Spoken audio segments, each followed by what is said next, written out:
الحمد لله نحمده ونستعينه ونستغفره ونؤمن به ونتوكل عليه ونعوذ بالله من شرور أنفسنا ومن سيئات أعمالنا من يهده الله فلا مضل له ومن يضلله فلا هادي له ونشهد أن لا إله إلا الله وحده لا شريك له ونشهد أن سيدنا ونبينا ومولانا محمدا عبده ورسوله أرسله الله إلى الناس كافة بالحق بشيرا ونذيرا وداعيا إلى الله بإذنه وسراجا منيرا أما بعد فأعوذ بالله من الشيطان الرجيم بسم الله الرحمن الرحيم وذا النون إذ ذهب مغاضبا فظن أن لن نقدر عليه فنادى في الظلمات أن لا إله إلا أنت سبحانك إني كنت من الظالمين فاستجبنا له ونجيناه من الغم وكذلك ننجي المؤمنين وقال عز وجل إلا الذين تابوا وأصلحوا وبينوا فأولئك أتوب عليهم وأنا التواب الرحيم صدق اللہ العظیم. معزز بزرگوں اور دوستو، اللہ تعالیٰ نے قرآن پاک میں جو واقعات بیان فرمائے ہیں، ان واقعات کے بیان کرنے کا مقصد یہ ہے کہ اس کے ذریعے سے بندوں کو اللہ تعالیٰ یا تو کسی بات کا حکم دیتے ہیں یا کسی بات سے منع فرماتے ہیں.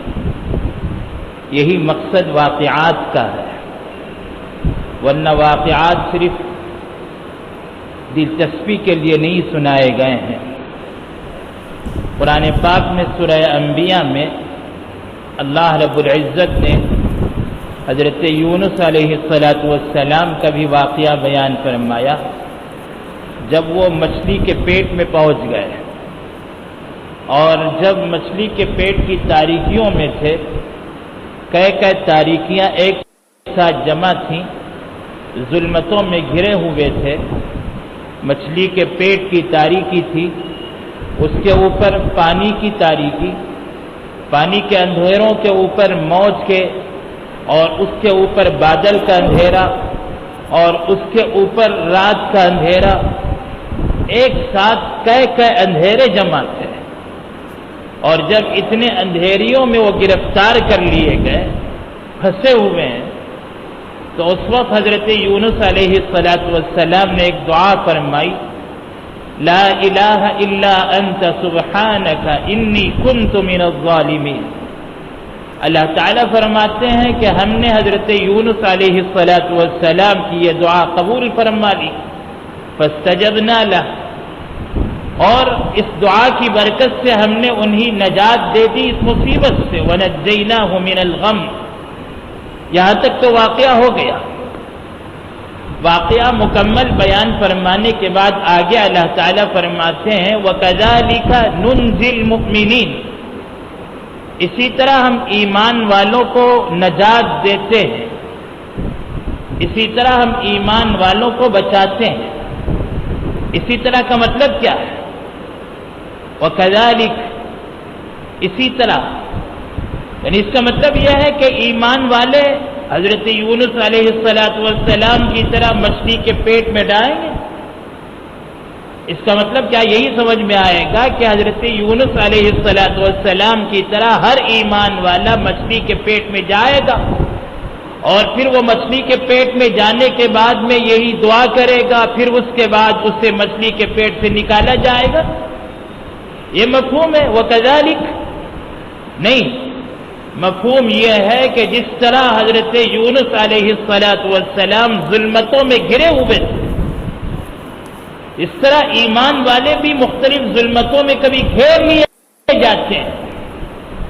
طرح طرح کی ظلمتیں، مصیبتیں، پریشانیاں، غم، رنج، الم، فرمایا کہ جب اس طرح کی ظلمتوں میں اہل ایمان گھیر لیے جائیں، جس طرح حضرت یونس علیہ السلام یہاں ان ظلمات میں گر گئے تھے، فنادى فی الظلمات، تو یہ مفہوم ہے وَكَذَلِكَ کا کہ ایمان والے اپنی زندگی میں جب کبھی اس طرح کے ظلمتوں میں گر جائیں اور اس وقت وہ یہ دعا مانگے لا الہ الا انت سبحانک انی کنت من الظالمین، اس ایک دعا میں توحید ہے، تسبیح ہے، استغفار ہے، اللہ کی توحید لا الہ الا انت، اللہ کی تسبیح سبحانک انی کنت من الظالمین میں استغفار۔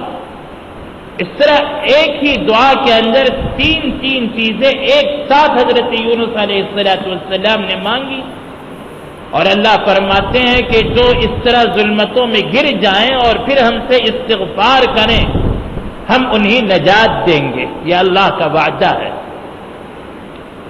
اس لیے مصیبت صرف مصیبت ہی نہیں ہے، معصیت بھی مصیبت ہے، گناہ بھی مصیبت ہے، بلکہ معصیت مصیبت سے بڑی مصیبت ہے۔ دنیا کی جو مصیبت ہے اس کا درد تو دنیا تک ہوگا، لیکن معصیت کا جو درد ہوگا وہ تو دنیا اور آخرت دونوں جگہ ہوگا۔ حضرت شیخ الہند مولانا محمد حسن دیوبندی رحمۃ اللہ علیہ جس وقت گرفتار کیے گئے، مسافرت کا عالم ہے، انتہائی بے کسی کا عالم ہے، اور مالٹا کے لیے 4 سال تک قید و بند کی صعوبتیں برداشت کرنی پڑی، جیل میں جانا پڑا۔ حضرت شیخ الہند رحمۃ اللہ علیہ کو جس وقت گرفتار کیا گیا تو اس وقت ان کی زبان پر ایک بڑا جاندار جملہ آیا۔ حضرت نے فرمایا الحمدللہ بمصیبت گرفتارم نہ بمعصیت، فرمایا اللہ کا شکر ہے میں مصیبت میں گرفتار کیا جا رہا ہوں، معصیت میں گرفتار نہیں کیا جا رہا ہوں۔ اتنی بے کسی کا عالم ہے، مسافرت، اجنبیت کا ماحول، سفر کے دوران میں حضرت مولانا محمد حسن دیوبندی رحمۃ اللہ علیہ کو گرفتار کیا گیا۔ ایسے وقت بھی، اتنی بڑی مصیبت میں بھی وہ یہ اللہ کا شکر ادا کر رہے ہیں، اللہ آپ نے مجھے مصیبت میں گرفتار فرمایا ہے، معصیت میں گرفتار نہیں فرمایا۔ تو اس سے بات سمجھ میں آتی ہے کہ معصیت مصیبت سے بڑی مصیبت ہے، اور جب معصیت کی ظلمت میں گر جائیں تو اس ظلمت سے نکلنے کے لیے اللہ کی طرف رجوع ہونا ہوگا۔ اس لیے کہ اللہ کا یہ دستور اور ضابطہ ہے کہ اگر کوئی اللہ سے ہٹ جائے اللہ اس سے بھی روٹھ جاتے ہیں، اور جب اللہ روٹھ جائے تو اس کا طریقہ توبہ ہے۔ تابہ یتوب توبۃ عربی زبان میں کہتے ہیں لوٹنے کو، واپس آنے کو۔ اگر گناہ کر کے سیدھے راستے سے ہٹ گئے، اس لیے کہ فرمانبرداری یہ سیدھا راستہ، فرمانبرداری پر چلتے چلتے گناہ ہو گیا، پٹری سے اتر گئے، پھر اب ہونا کیا چاہیے؟ پٹری سے اتر گئے تو کیا اترے رہیں گے؟ نہیں، پٹری سے اترنے کے بعد میں ہمارا تقاضا یہ ہے کہ ہم پھر پلٹیں پٹری کی طرف، اور اس واپس آنے کو، اس پلٹنے کو عربی میں توبہ کہتے ہیں۔ اور اگر ہم پلٹ جائیں تو کیا ہوگا؟ جو اللہ ہم سے پلٹ گئے ہیں پھر وہ اللہ ہماری طرف پلٹیں گے۔ اللہ اپنی رحمتوں کے ساتھ میں، اپنی توجہات کے ساتھ میں، رحمت والی توجہ کے ساتھ میں پھر اللہ ہماری طرف متوجہ ہوں گے۔ اسی کو اللہ تعالیٰ نے فرمایا اِلَّا الَّذِينَ تَابُوا وَأَصْلَحُوا وَبَيَّنُوا فَأُولَئِكَ أَتُوبُ عَلَيْهِمْ، کہ وہ لوگ جو توبہ کریں، اصلاح کر لیں۔ اگر کوئی توبہ کر لیتے ہیں تو اللہ فرماتے ہیں فَأُولَئِكَ أَتُوبُ عَلَيْهِمْ، پھر اللہ بھی پلٹتے ہیں۔ اگر ہم اللہ کی طرف واپس آئیں پھر اللہ اپنی رحمتوں کے ساتھ میں ہماری طرف پھر واپس ہوتے ہیں، اللہ کی رحمتیں پھر متوجہ ہوتی ہیں۔ یہ ہماری توبہ، پھر اللہ کی طرف سے توبہ۔ ہماری توبہ یہ ہے کہ ہم اللہ کی طرف پلٹیں، اور اللہ کی توبہ کو اولئک اتوب علیہم، اللہ فرماتے ہیں میں بھی ان کی طرف پلٹتا ہوں۔ تو اگر اللہ کی طرف پلٹیں گے تو اللہ کی رحمتیں پھر ہماری طرف پلٹ کر آئیں گے، اور اللہ کی طرف اسی واپسی کو، اسی پلٹنے کو توبہ کہا جاتا ہے۔ لیکن توبہ دو قسمیں ہیں توبہ کی، یہ بہت ضروری چیز ہے۔ ہم توبہ کرنا چاہتے ہیں لیکن رکاوٹیں ہمارے سامنے ہیں ہماری سمجھ کی غلطی کی وجہ سے۔ ہم سمجھ نہیں پا رہے ہیں کہ توبہ کیا چیز ہے، توبہ کا طریقہ کیا ہے، توبہ کس طرح ہونی چاہیے۔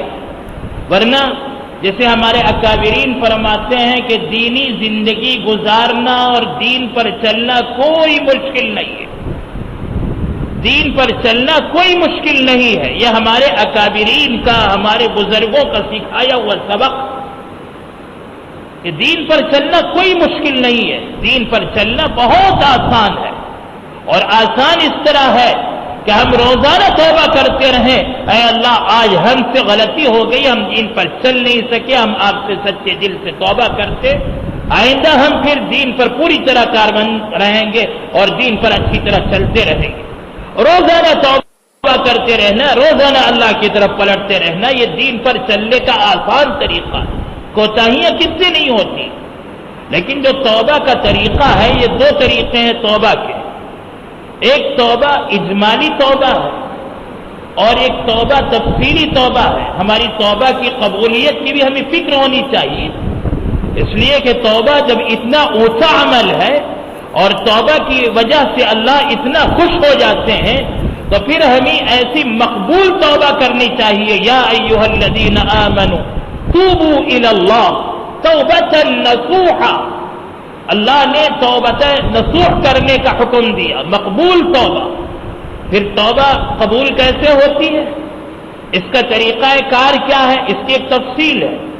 اس لیے میں عرض کر رہا ہوں کہ توبہ کی دو قسمیں، ایک توبہ اجمالی اور ایک توبہ تفصیلی۔ توبہ اجمالی یہ ہے کہ اگر ہو سکے تو 2 رکعت صلاۃ التوبہ بھی پڑھ لیں توبہ کی نماز کی نیت سے، اور 2 رکعت صلاۃ التوبہ پڑھ کر اللہ کے سامنے ہاتھ اٹھا کر اللہ سے یہ عرض کریں کہ اللہ ہم سے ہماری زندگی میں جتنی کوتاہیاں ہو گئیں، جتنی غلطیاں ہو گئیں، جتنے گناہ ہو گئے، اللہ ہم سارے گناہوں سے معافی مانگتے ہیں۔ اور اس کے لیے 3 شرطیں، پہلی شرط ندامت ہو، شرمندگی ہو، یہ تو ہر ایک کے اندر احساس آتا ہی، ایمان والے کے دل میں احساس ہوتا ہی ہے گناہ کا، اور گناہ کرنے پر اس کے اندر ندامت ہوتی ہے عمومی طور پر، ایک شرمندگی کا احساس ہر ایمان والے کے دل میں رہتا ہے، یہ پہلی شرط ہے۔ اور دوسری شرط ندامت کے ساتھ میں اس گناہ کا ترک، گناہ کو چھوڑنا۔ گناہ تو چھوڑ دیتے ہیں، جس وقت توبہ کے لیے ہاتھ اٹھے ہوئے اس وقت گناہ چھوٹے ہوئے، گناہ سے آ چکے ہیں۔ مثلا شراب پی تھی اب تک، اب توبہ کر رہے ہیں تو اس وقت تو شراب کے نشے میں نہیں ہے، توبہ کر رہے ہیں، شراب چھوٹی ہوئی ہے۔ بدنگاہی کر رہے تھے، بد نظری کر رہے تھے، اس وقت اللہ کے سامنے ہیں، بدنگاہی کرنے کا سامان ہی نہیں ہے، بد نظری کرنے کے لیے کوئی لڑکی سامنے آئی نہیں، کسے دیکھیں، گناہ تو چھوڑے ہوئے۔ اس طرح گناہ بھی چھوٹ ہی جاتا ہے، گناہ چھوڑنا بھی امت کو سمجھ میں آتا ہے۔ تیسری شرط گناہ کے نہ کرنے کا عزم اور پختہ ارادہ کرنا کہ آئندہ گناہ نہیں کروں گا، یہاں آ کر امت اٹک جاتی ہے، اور ہر ایک کو احساس ہوتا ہے۔ 2 چیزیں تو ہو جاتی ہیں، ہاں ندامت ہے، شرمندگی ہے، دل میں احساس ہو رہا ہے اللہ یہ گناہ نہیں کرنا چاہیے تھا، ہم سے نافرمانی ہو گئی، گناہ ہو گیا، نہیں ہونا چاہیے تھا، ہو گیا، ندامت بھی ہے، گناہ چھوڑنے کو بھی تیار ہے۔ لیکن اب شیطان ہمیں یہاں اٹکاتا ہے کہ آئندہ نہیں ہو سکتا، کس کو یقین ہے؟ کون یقین دے؟ نہ میں کہہ سکتا ہوں نہ آپ کہہ سکتے ہیں، کوئی نہیں کہہ سکتا۔ گناہ سے آج توبہ ہوئی، پکا ارادہ کر لیا، رات میں بیٹھے رو رہے ہیں، ندامت بھی ہے، گناہ چھوڑ بھی چکے، صبح اٹھے پھر گناہ ہو گیا۔ اب اس طرح عزم کرتے ہیں پھر گناہ ہو جاتا ہے، عزم کرتے ہیں گناہ ہو جاتا ہے تو پھر توبہ کرنے مایوس ہو جاتے ہیں۔ توبہ کرنے والے مایوس ہو جاتے ہیں، پھر توبہ کرنا چھوڑ بیٹھتے ہیں کہ ہم تو توبہ کرتے ہیں پھر گناہ ہو جاتا ہے، تو پھر ہماری توبہ قبول ہوگی یا نہیں؟ حقیقت یہ ہے کہ عزم کرنا ہمارا کام ہے، پھر اللہ سے مانگنا ہمارا کام ہے کہ اللہ ہم نے ارادہ کر لیا ہے، آپ ہماری مدد فرمائیں، پوری ہمت کے ساتھ میں رہتے ہیں، پورے حوصلے کے ساتھ میں، پھر بھی گناہ ہو جائے ہمت نہ ہارے، پھر گناہ ہو گیا، عزم ٹوٹ گیا، گناہ ہو گیا، پھر توبہ کریں۔ یہ تو کشمکش جاری رہے گی پوری زندگی، اس لیے عزم کرنے کے باوجود بھی اگر گناہ ہو جاتا ہے پھر توبہ کریں، پھر توبہ کریں۔ روزانہ توبہ کرنے کا مزاج امت کے اندر آئے، راستے سے پٹری سے گاڑی اتر گئی، پھر پٹری پر پلٹ کر آنا، یہ ہمارا کام ہے۔ پٹری سے اترنے کے بعد میں پٹری سے اتر کر ہی رہیں، یہ بڑے نقصان کی بات ہے۔ پٹری سے اترنا، پھر پٹری کی طرف پلٹ کر آنا، پھر اتریں گے، پھر پلٹ کر آنا، یہ اصل روزانہ توبہ ہوتی رہے گی، روزانہ اللہ کی توجہ ہماری طرف بڑھتی رہے گی، اللہ تعالیٰ توفیق دیتے رہیں گے۔ اس لیے جو تیسری شرط ہے، اس تیسری شرط میں لوگوں کو عموماً دھوکہ ہو جاتا ہے کہ ہم تیسری شرط پر باقی رہ نہیں پائیں گے، اس وجہ سے ہماری توبہ قبول نہیں ہوگی، اس لیے ہم توبہ کریں گے بھی نہیں، اس لیے امت توبہ کو چھوڑی ہوئی ہے، اور امت توبہ کو چھوڑی ہوئی ہے، اللہ کی توجہ بھی ہماری طرف نہیں ہے۔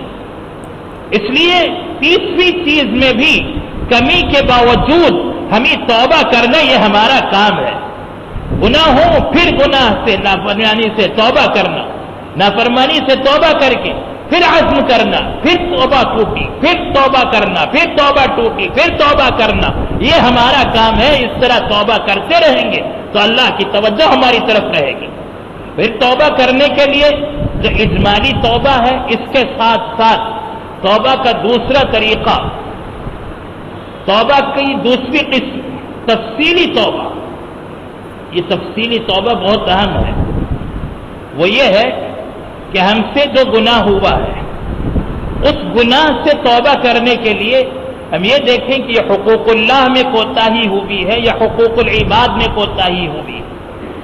حقوق اللہ میں کوتاہی ہوئی، جیسے نمازیں چھوٹ گئیں، روزے چھوٹ گئے، شراب پی لی، زنا کر لیا، یہ سارے گناہ وہ ہیں جس میں حقوق اللہ میں کوتاہی ہو رہی ہے، اللہ کے حقوق میں۔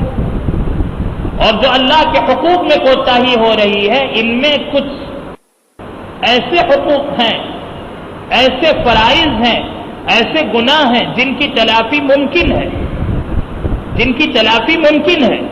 تو جن گناہوں کی تلافی ممکن ہے، وہ گناہ اس سے توبہ کرنے کے لیے ضروری ہے کہ ان کی تلافی کی جائے، یہ ضروری ہے۔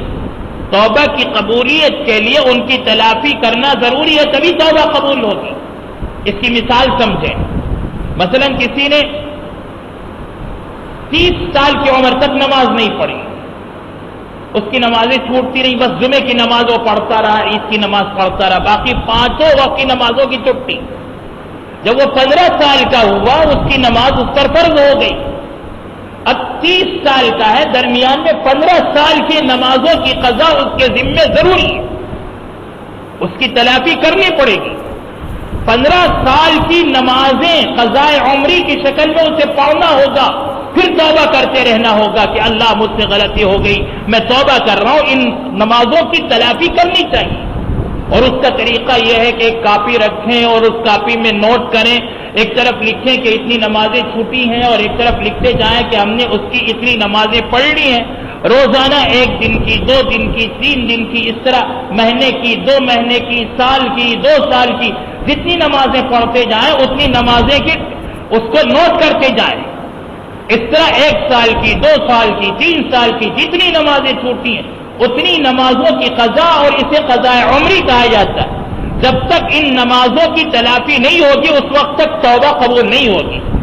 جتنے روزے چھوٹے ہیں اتنے روزوں کی قضا کرنا بھی فرض ہے، جتنے فرض روزے چھوٹے، اور حساب کر کے ان روزوں کی قضا کرنی پڑے گی۔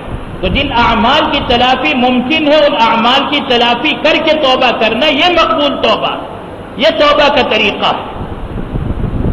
اور پھر وصیت کریں، وصیت لکھیں کہ میں نے اتنی نمازیں جو اس میں لکھی ہیں اتنی نمازوں کی میری قضا تو ہو گئی ہے، باقی جتنی نمازیں میری موت تک رہ جائیں اور موت کے بعد میں جو باقی نمازیں رہ جائیں، جو روزے میرے باقی ہیں وہ اتنے ہیں اور اتنے باقی رہ گئے ہیں، اگر میری موت ہو جائے تو میرے ان روزوں کی اور نمازوں کا فدیہ ادا کیا جائے، یہ وصیت لکھی جائے۔ توبہ کا یہ طریقہ ہے، یہ تفصیلی توبہ ہے۔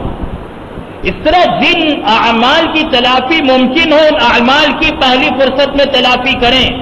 امت کی جتنی نمازیں چھوٹی ہیں ان نمازوں کا حساب کر کے ان نمازوں کی قضا کریں، جتنے روزے چھوٹے ہیں اتنے روزوں کی قضا کریں، اور جن اعمال کی تلافی ممکن نہیں ہے ان میں استغفار کریں۔ جیسے شراب پیتے رہے، سال 2 سال 5 سال 10 سال کے شراب کا عادی ہے، اب وہ توبہ کرنا چاہتا ہے تو اللہ سے توبہ کرے، اس لیے کہ اب اس کی تلافی ناممکن ہے۔ شراب کی تلافی ناممکن ہے، شراب کا پینے کا جو گناہ ہو گیا اس کی تلافی کیسے کی جا سکتی؟ اس کے لیے استغفار ہی ایک طریقہ ہے۔ اس لیے ایسے اعمال جن کی تلافی ناممکن ہو ان اعمال پر صرف استغفار کر لیں۔ حقوق اللہ کے بعد میں حقوق العباد، حقوق العباد میں بندوں کے جن حقوق میں حق تلفی ہوئی ہے، جیسے کسی کا مال ہمارے پاس ہے، ہم نے ہڑپ کر لیا، کسی کی زمین پر قبضہ کر رکھا ہے، اب ہم توبہ کر رہے ہیں کہ اللہ مجھے معاف فرما دے، میں نے فلاں کی زمین اپنے قبضے میں کر رکھی ہے، کہاں سے اس کی توبہ قبول ہوگی؟ کسی کی زمین پر ہمارا ناجائز قبضہ ہے، ہم نے اپنے بھائیوں کی زمین پر قبضہ کر رکھا ہے، بہنوں کی زمین پر قبضہ کر رکھا ہے، وراثت میں ہم نے تقسیم نہیں کیا مال کو اور سب کے مال پر ناجائز قبضہ ہم نے کر رکھا ہے، پھر اللہ سے توبہ کر رہے ہیں، رو رہے ہیں، گڑ گڑا رہے ہیں، اللہ معاف کر دے، اللہ معاف کر دے۔ کہاں سے معافی ہو سکتی ہے؟ توبہ کیسے قبول ہو سکتی ہے؟ جب تک ان بندوں اور بندیوں کے حقوق نہ دے دیے جائیں، اور اگر حق دینے کی کوئی شکل نہیں ہے، ناممکن ہے، حق ادا نہیں کر سکتے، تو ان سے معافی مانگی جائے کہ تمہارا میرے ذمے یہ حق ہے، تم معاف کر دو تو میری توبہ قبول ہو جائے گی۔ اگر وہ معاف کرے گا توبہ قبول ہوگی، اگر معاف نہیں کرے گا تو پھر بھی توبہ قبول نہیں ہو سکتی ہے۔ اس کا حق اسے دینا ہوگا۔ حقوق العباد میں بندوں کے حقوق ادا کر کے توبہ کریں، استغفار کریں اللہ سے، اللہ آپ کی نافرمانی ہو گئی مجھے معاف فرما دے۔ حقوق اللہ میں جو کوتاہی ہوئی ہے ان کوتاہیوں میں جن اعمال کی تلافی ممکن ہے وہ اعمال کر کے پھر توبہ کریں، یہ ہے توبہ کا طریقہ۔ اور اگر اس طریقے پر ہم توبہ کریں گے اللہ کی طرف سے وعدہ ہے اِلَّا الَّذِينَ تَابُوا وَأَصْلَحُوا وَبَيَّنُوا فَأُولَئِكَ أَتُوبُ عَلَيْهِمْ۔ میرے بندو اگر میں تم سے روٹھا ہوا ہوں، میری رحمتیں تم سے دور ہیں، تو تمہاری بدعملی کی وجہ سے، تمہارے گناہوں کی وجہ سے، اور اگر تم میری طرف پلٹ کر آؤ گے تو پھر میں بھی تمہاری طرف پلٹ کر آؤں گا۔ اللہ کا وعدہ ہے انما التوبۃ علی اللہ للذین یعملون السوء بجہالہ ثم یتوبون من قریب فاولئک یتوب اللہ علیہم۔ جو نادانی کی وجہ سے گناہ کر لیں پھر اللہ سے توبہ کر لیں، ایسے ہی لوگوں کی توبہ اللہ قبول فرماتے ہیں۔ تو توبہ کا یہ عمل اس طرح ہے، توبہ کرنے کا یہ طریقہ ہے، استغفار کرنے کا یہ طریقہ ہے، اور اس کے علاوہ روزانہ کم از کم 100 مرتبہ استغفر اللہ ربی من کل ذنب واتوب الیہ اپنی زبان سے بھی پڑھتے رہیں، اٹھتے بیٹھتے پڑھتے رہیں، اور دل میں اس بات کا استحضار ہو کہ اے اللہ مجھ سے جتنے گناہ ہوئے ہیں میں سارے چھوٹے بڑے جانے میں انجانے میں جتنے گناہ مجھ سے ہوئے ہیں سارے گناہوں سے میں توبہ کرتا ہوں، استغفار کرتا ہوں۔ زبان پر بھی استغفار کے الفاظ جاری رہیں، اس طرح توبہ کریں گے اللہ کی رحمتیں ہماری طرف متوجہ ہوں گی۔ اللہ ہمیں عمل کی توفیق عطا فرمائیں، آمین۔ وآخر دعوانا الحمد للہ رب العالمین۔